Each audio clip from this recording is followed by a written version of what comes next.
On ne peut pas être disciple parce qu'on est en vacances. Et puis quand on n'est plus en vacances, c'est fini. On n'est plus disciple. On est autre chose. Là, ce sont les disciples caméléons. Peut-être il en existe encore. Mais après 125 ans d'évangélisation de notre pays, il ne doit plus exister de disciples caméléons. Pas du tout. Le vrai disciple s'engage du début à la fin, dans la fidélité. Quand il fait beau temps, quand il fait mauvais temps, avec toutes les intempéries, le disciple marche fidèlement à la suite du Christ. Et un disciple, chacun de nous, doit savoir ce que ça comporte. La Légion de Marie a été disciple pendant 75 ans, à la suite de Marie, à la suite de Christ. Est-ce qu'il en sera de même pour chaque disciple d'être fidèle toute sa vie et passer le flambeau aux autres?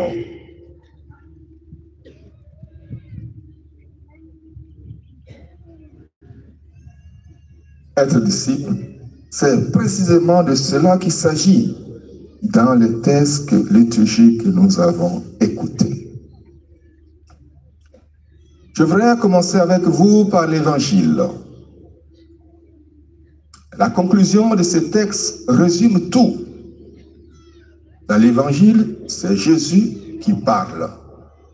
Lorsqu'il a vu de grandes foules autour de lui et des personnes qui étaient en mouvement, tentaient de le suivre. Il a pris la parole et il a été très clair avec ces personnes.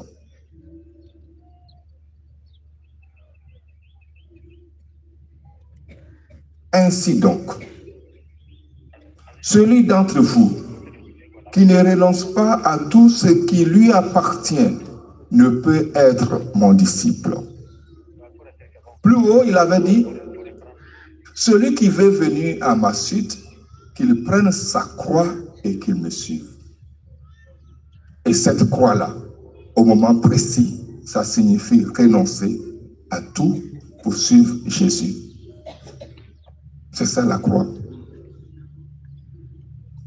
Suivre Jésus seulement, dans toutes les conditions que Jésus a tracées pour nous.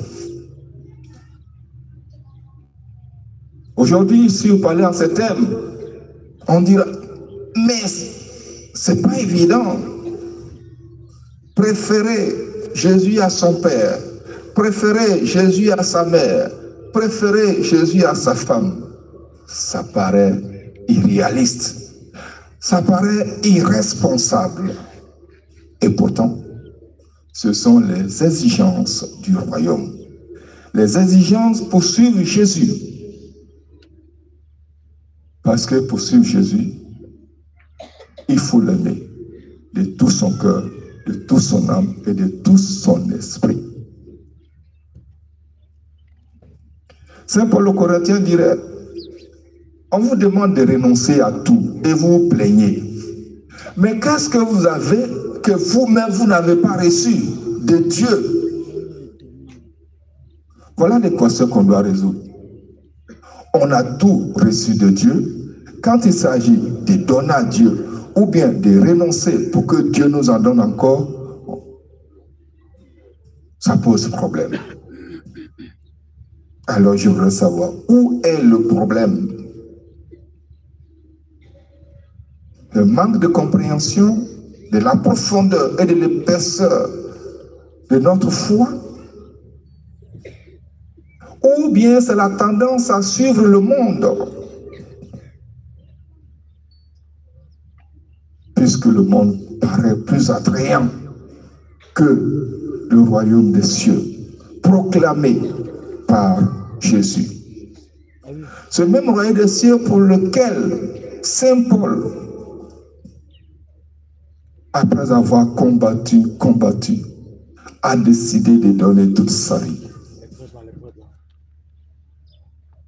Dans la deuxième lecture,